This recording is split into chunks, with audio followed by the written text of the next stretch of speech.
接下来在晶片站，我们来关心到的是中国大陆的晶片有黑科技的突破。今天要来关心到的是大陆最新宣布的这一款叫做3D 混合的剑黑科技，那么竟然声称能让14奈米晶片效能媲美这个辉达的4奈米 GPU， 怎么回事？我们赶快来看到是中国大陆的半导体产业协会的副理事长，他这样说：14奈米的制程，再搭配上18奈米低润记忆体的人工智慧晶片，我们采用的技术是3D 混合键合技术，就能够实现这个有一点复杂，等一下请委员来帮我们解释哦。这个铜对铜超高密度连接，效能媲美辉达的4奈米的 GPU， 真的能做到吗？是用什么样子的原理？那他这边也有特别提到，是靠着记忆体贴在一起跑，就可以让延迟大幅下降，速度飙升。委员怎么看？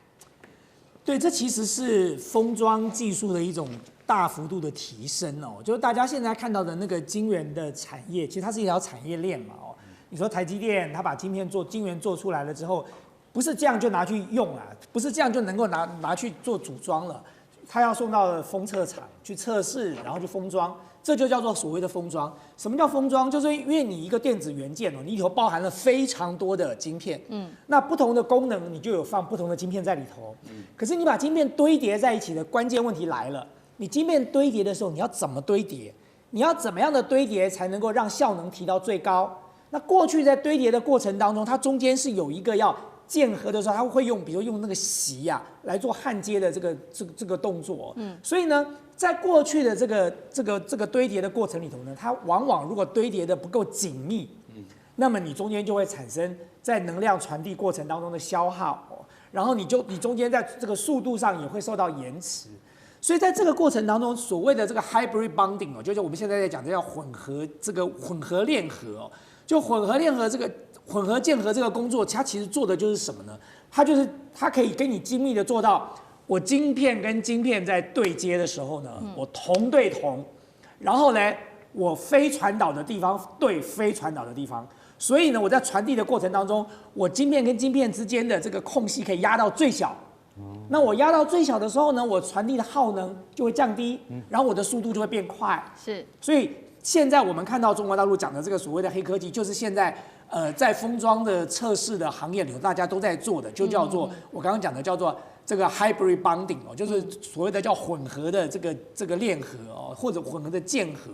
那么如果中国大陆真的能够做到这一点，那么当然在封装技术上算是一个很大的突破。那他现在所提出来的说，他在很多的效能上能够大幅的提升。那这并不令人意外了。好，一方面我们刚刚看到是在晶片上面的这个黑科技突破，那另外我们也来看到是 AI 大模型上面也有突破。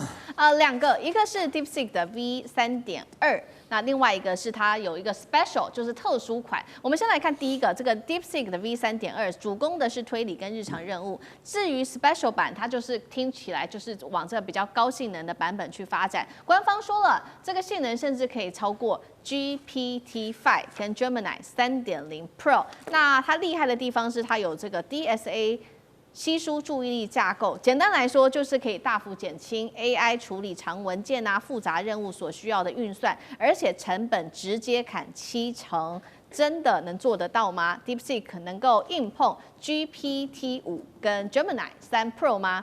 干哥怎么看？好，我跟你讲哈，它就说那个 DeepSeek 它的那个 V3.2 Special 已经参加了国际数学奥林匹克竞赛，还有什么？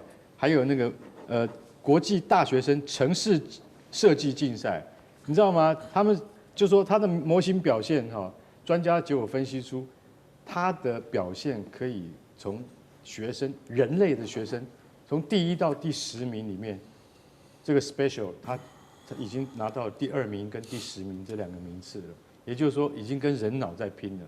那其实我觉得这个贡献是非常强大的啦。最主要的原因就是说，它就是在长文里面，它找到一个方法。为什么？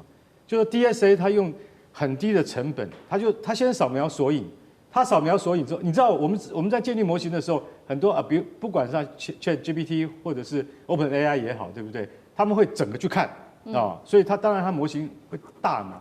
但整个去看，然后慢慢再筛选。那你要泡一杯咖啡等它，对不对？我现在讲的是10几万字的那一种啊，就大型的仓库里面，你要用1杯咖啡的时间等它，或者你只要2秒钟，它就可以翻译出来。现在 DeepSeek V3.2它就做到了，它就做到，他说不用，你可能只要转眼之间，它就可以帮你翻译出来。它用的方法很简单，就是把99%的废话给丢掉，但是你要怎么样知道那99%是废话？它只要那个1%，然后深度解读，那就是 DeepSeek V3.2的 Special 版，它的功能跟实力。所以在传统模型，它处理部分的资料的时候，它花的时间是现在普遍模型所遭遇到的问题。那 DeepSeek V3.2，它到现在有这个2个版本，都慢慢的让这个开源，我就是开源，我真的是开源啊，我的词源都是 open 的，所以在这种情况下，它的解算能力越来越高，而且他说真的可以跟谁，就是跟谷歌被认为是最强的 Gemini 3.0 Pro 啊，对，这个是最强的。他说他有一天我会打败 Gemini 3.0 Pro， 有没有可能？我觉得梁文峰什么事情都干得出来，非常有可能。好，另外一方面是有没有可能再来就是说成本还说可以降低70%，委员怎么看？对，我简单的帮大家科普一下，因为我在研究所教的就是人工智慧哦。那么我们在人工智慧里头最常听到的就是词源。什么叫做词源？我讲一句话，我想吃苹果，这句话电脑读进去的时候，它要先把这一句话分成不同的词源。我是一个词源，想是一个词源，吃是一个词源，苹果2个字是一个词源，句号再是一个词源。当你把词源分完之后，你要做的就是把它变成向量，所以叫做文字转向量。我们现在在讲的处理词源，为什么是一个重要的关键？就是你把词源分完之后，电脑不是读这些字哦，在电脑里头，我代表的是一个向量，这个向量可能有10万个数字，但是这一组向量进去，电脑读出来就知道它这个就是我的意思。想吃苹果，它要这样读。那在它读的过程当中，对文字处理上最难的是什么？我读了，它读进了我之后，我下一个输入的是想。可是他不能忘记我啊，对，我还要在里头啊。他如果只是读了想，忘记掉了我的话，那这句他根本不理解，他最后只读到了一个苹果，不是，他最后只读到了一个句点而已啊。所以呢，要如何能够一长串的文字输入，而能够让它处理，这是一件很不容易的事情哦。我刚才讲说，我今天输入我想吃苹果，我用文字输入，我要经过第一个大模型，我要把它变成向量，然后第2个我要进入真正的大模型，我要开始进行处理，第3个我要吐出来的时候还是向量。我又要再经过另外一个大模型把它变成文字，所以你看看在处理的过程当中，这就是所谓的成本了，这就是所谓我们要花的时间成本跟经费成本。为什么需要这么大的算力？原因就在这里。那 DeepSeek 很厉害的一点就是说，它如果能够把处理每100万个词源哦，各位知道100万个词源是多少吗？大概你可以把金庸的《射雕英雄传》整套丢进去，大概也就是100万个词源了。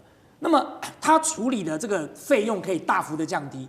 那这对 DeepSeek 或者是对 DeepSeek 的用户来说，这是一个很重要的福音哎，因为我们现在，各位知道，我们现在虽然你交了钱给 ChatGPT， 你交了钱给 Gemini，可是其实所有的这些运算的成本，这些处理的成本，都是这些公司在做吸收的，所以他们的负担是很重的。这就是为什么现在的 AI 公司都没有赚钱啊，因为他的钱全部都丢到算力里头去了嘛。可是如果今天我可以把算力做这样的处理，那么当然，我 DeepSeek 的负担就会大幅的降低了。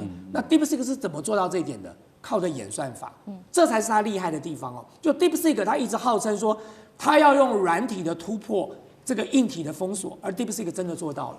好，我们刚刚看到的是 AI 的模型哦。那另外一方面呢 ，AI 的推理晶片，我们来看到它的供应量，未来可能会出现供不应求，也就是完全不需要用到辉达 H20晶片了。因为呢，现在数据显示，美国投行做的2025年底大陆 AI 的推理晶片供应量会是需求的4倍哦，会有供不应求的问题，一直到2030年。那这些缺口会由本土的企业、华为、寒武纪等晶片业者来补上。那么大陆的7奈米 AI 晶片的年产量到2030年，甚至预估会有爆炸级的成长，高达410万片。辉达执行长黄仁勋的噩梦真的来了吗？李博士怎么看？我看啊，川普推动这一个晶片，我把它叫做 Chip War， 晶片战争。那因为晶片战争，所以他在推广 Chip Marketing， 晶片的市场。那他这里特别讲到说，这是一个出口的管制，会不会失去意义？我认为啊，以美国这么大，然后科技这么进步，它不应该叫出口管制，它应该叫出口辅导。如果你把管制 control 这个改成辅导的话，这个晶片战争打不起来，黄仁勋也不会这么害怕。黄仁勋啊，一个礼拜我印象上个礼拜十几天2个礼拜只会来台湾2趟。你看看这个可见有多严重。那我认为黄仁勋他不会得到市场噩梦，但他应该是非常担心川普的出尔。